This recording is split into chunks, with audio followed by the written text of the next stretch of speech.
Hey guys, what's up? Synthwave here. Hope you guys are doing well this afternoon. So a quick change in plans. I was going to go ahead and go forward with a bot rebalance reaction video, but instead they decided to go ahead and update the game. I thought they would have updated it tomorrow, but they updated it today. And this guy showed up for the first time. You'll see him in the lower right hand corner there, Thundercracker. He is a brawler. He showed up in the game files actually yesterday, and I had kind of worked out his kit and everything, but wanted to save that for a little bit later, for like tomorrow. But I had to move up the timetable since they updated the game a little bit early, so we'll go ahead and just do a quick data mined video of Thundercracker, because I know a lot of you are curious to know what his kit is, and since he is the first bot, first new bot that we've had in over 5 months, I know a lot of you are excited to kind of find out what he can do, and if he's any good. So we'll go ahead and jump right into everything from his bio to his signature to his abilities, and then yeah, we'll go from there. But he's pretty cool. I think you guys are gonna like him. But let's go ahead and start off with his bio. Often fighting in the shadows of fellow Decepticon Starscream, Thundercracker loves a good battle, but only against a worthy opponent. He hates fighting against humans because it feels like unfair victory rather than true combat. And Decepticons excuse me, aren't forged to fight by overpowering the weak. So they kind of took a small page from the IDW comics. If there's any of the comic book readers out there, his Thundercracker in the comics is he kind of becomes a pacifist turned Hollywood screenwriter. There's no other way to describe it. He ends up staying on Earth while all the other Cybertronians kind of go back to Cybertron, and he's just content to be with the humans. He has a pet dog named Buster, and she's not in the game files. I looked. So yeah, so they kind of at least they got the part where he doesn't really he doesn't like fighting against humans because he thinks it's not a fair fight. But that's kind of where the similarities end. So in case any of you guys were wondering about that.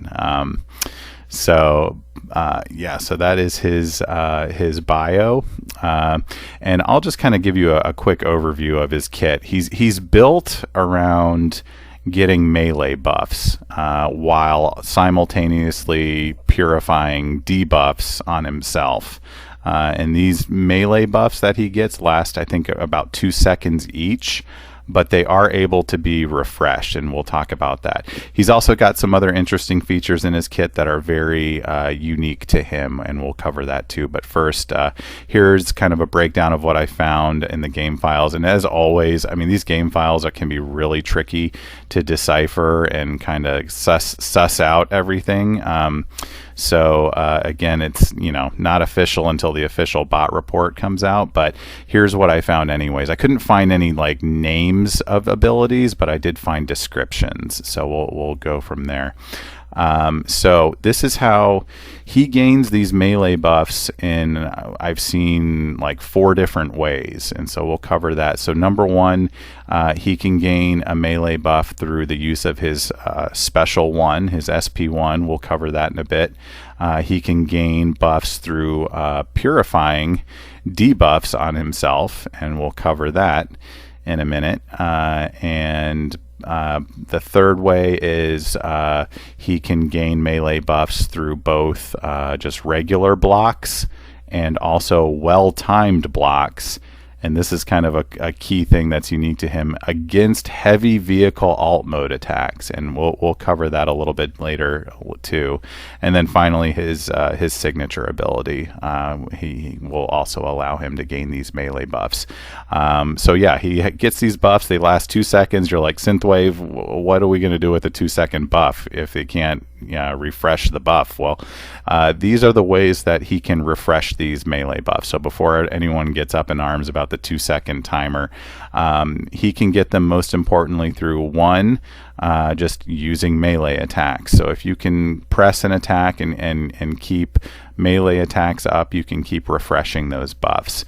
The second way is a more defensive measure, and that's simply through sidestepping the melee attacks that your opponent would try to come at you with. And also a nice little bonus to that, when he sidesteps these melee attacks, he refreshes this timer, but he also becomes unstoppable when this happens too. So it can give you a good excuse me, a good chance to continue to refresh the buffs through more attacking. And then finally, of course, the other way that he can refresh these melee buffs is just through well-timed blocks in general. Excuse me, guys. I'm sorry. I'm getting over I had the flu last week, and this cough has just been hanging on, and it does not want to shake itself free. So pardon the coughing. So that's how he gets melee buffs. That's how he refreshes them. And so let's move to the stuff that's kind of unique to him. So number one, and this is pretty cool, he cannot land critical hits. That's kind of how I understood the language in the files. If he were to land a critical hit, it will instead convert that hit to an attack buff. And I'm not sure, it's not clear if this is one of these 2-second melee buffs they're talking about, or if this is a general attack buff, that orange icon that shows up under your health bar. So I don't know if it's like a timed buff, or if it's an actual permanent orange attack buff. And it also doesn't say, how many stacks it might cap at. So I don't know if it's an orange attack buff. I don't know if there's a cap on it, or if you can just keep gaining these attack buffs by landing these would-be critical hits. It's not really clear. So hopefully the official bot report will say, will make that clear. But yeah, this, hands down makes him the new Bonecrusher killer in my mind. If he, you can't land any bleeds on him, and if he did, he would simply do what he does in number 2 here, which is he purifies debuffs by transforming into his alt mode. And also through his signature ability, and we'll cover that a little bit later. But primarily, this is going to be a very easy way that anyone can use to purify any debuffs. So it'll purify shock, burn, bleed, backfires, more importantly, and daze debuffs. There was no mention of acid in there, so I don't know if acid, is in that and they just forgot to include it, or if he really won't purify that. I don't know. I'm not sure. And the other cool thing is so I'm guessing he has a ranged heavy attack, similar to Starscream. So if he's purifying a debuff and he happens to land a ranged attack, like a heavy attack against the opponent, he'll kind of pay that opponent back with burn damage. So I thought that was kind of cool too. It's a nice little way to turn the table there. Okay, so that's number 2. The second thing that's unique to him, and the third thing is, and this is kind of cool, he's a ground vehicle killer. If he knocks a ground vehicle out of their alt mode, he gains an armor and a melee buff, one of these 2-second melee buffs. That's the way I read it. I think it's a 2-second melee buff. And here's the other thing that's cool to him. If his health is above a certain amount, it doesn't say what his health is, but his block, it can't be broken by any kind of ground vehicle attack. Now, will this include like ranged ground vehicles? Is this going to include like bludgeon, Megatron, anyone with a, Ultra Magnus, anyone with a ranged vehicle attack? It's not very clear. We'll have to see what they say about that, or if it's just strictly relegated to ground vehicles where they just smack into you. So we'll find that out too. So he also gets additional block proficiency against ground vehicle attacks. Again, if it's a ranged or a melee, it's not clear. If he scores a well-timed block against a ground vehicle mode attack, he will gain one of these melee buffs we've been talking about. And not only that, he will knock that vehicle out of its alt mode, which is sounds kind of cool. It sounds like something I'd want to see. So yeah, those are the kind of the three things that kind of make that are unique to him. Which it's pretty cool. It's a cool take on a new bot. His specials, his special one is called Inferiority Compensation.